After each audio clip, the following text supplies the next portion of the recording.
Hello, my name is Megan Cohn and I am a graduate student at Texas State.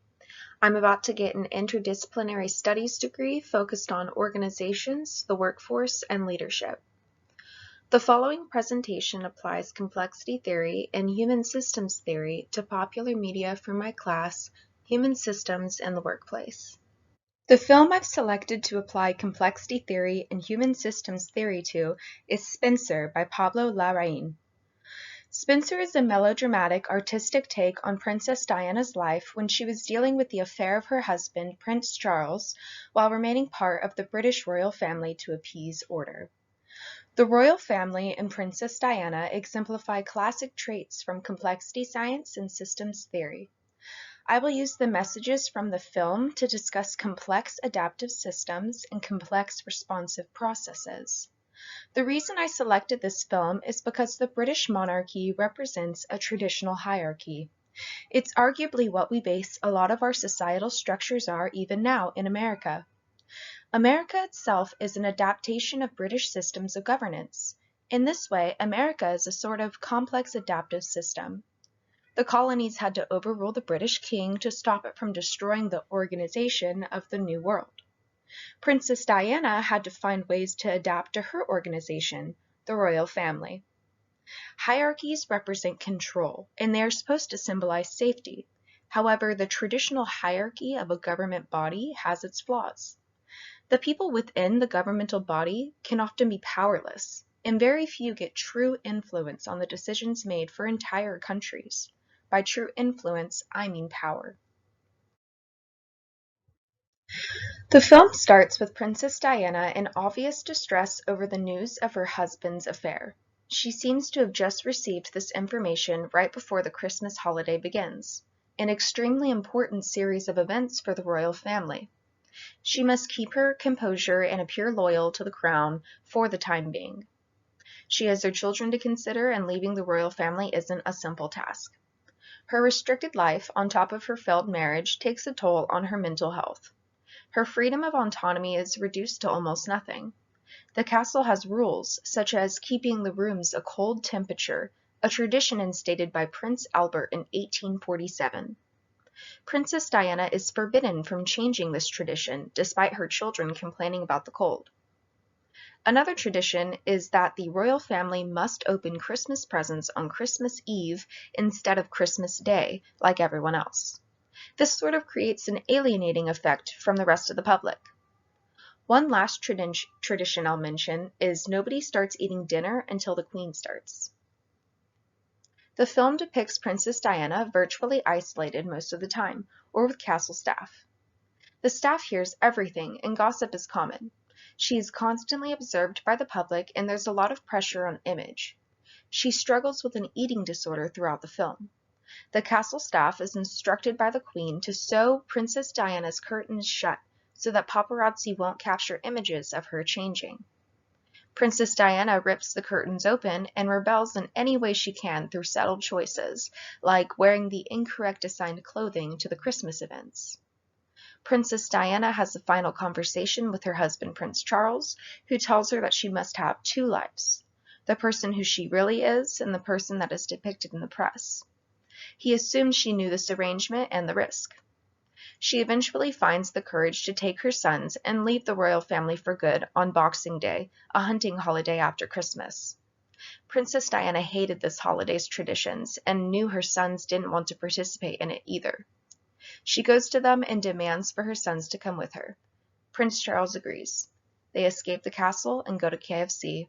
Human systems theories include complex adaptive systems. The best way I like to think of this idea is the concept of climate and weather. The weathermen can, for the most part, predict the weather. These weather prediction systems we've created are a complex adaptive system.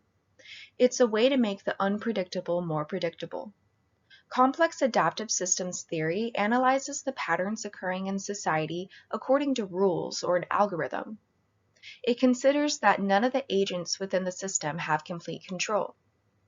The system agents of the film were the royal family, including the Queen, Prince Charles, Princess Diana, their two sons, and the castle staff. Unpictured is their government bodies like Parliament. There's also the paparazzi and the public. The royal family is political, but it's more about image than it is their decision-making inflicting change. Something we learned about complexity science and systems theory is the concept of emergence. This could mean good or bad change. The film depicts a monarchy, so their organization produces emergence in a very particular way. The patterns of change come about through the use of things like laws. The ideology of an organization is vital to what sort of labor or change it produces. The royal family is expected to follow a rigid set of rules and cult values. Their traditions seem endless in the film. The long line of kings and queens instated policies that have lasted for sometimes hundreds of years.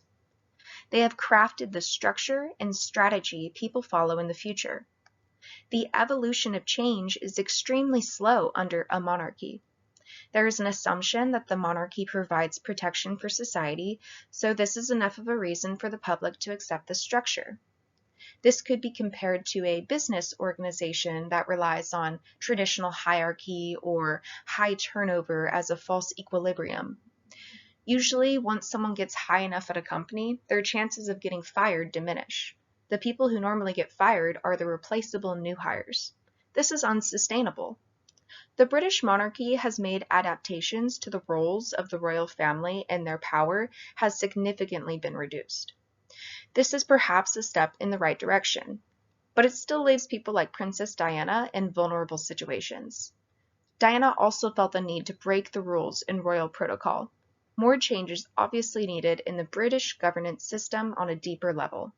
Perhaps disbanding the monarchy and establishing a government for the people would lead to a more innovative governing system.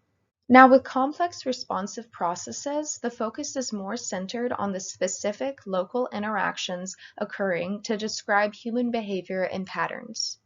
Gossip was mentioned as a key component to the dynamic the royal family had with the castle staff and the public. Complex responsive processes include something called shadow conversations, which is the conversations that occur informally. In complex responsive processes, it is local interactions like these that matter. Rumors about Princess Diana fueled the paparazzi's relentlessness. She was functioning as a figurehead for the royal family, and the public's opinion on her influences the royal family's ability to lead. Just as a president's personal life can cause very real damage to the political realm. Princess Diana engages in acts of rebellion, which includes conversations she has throughout the film. As mentioned earlier, Prince Charles tells Princess Diana that she must lead a double life, revealing a lot about the structure the royal family is expected to follow.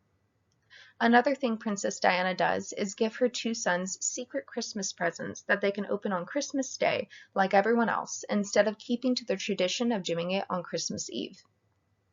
Princess Diana's best friend Maggie, who's one of the people in charge of royal clothes, insisted on being assigned to her because she knew Princess Diana's mental health was struggling.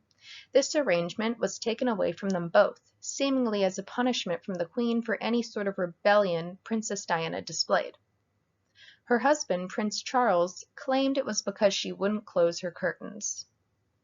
This further reveals the culture of the castle and royal family.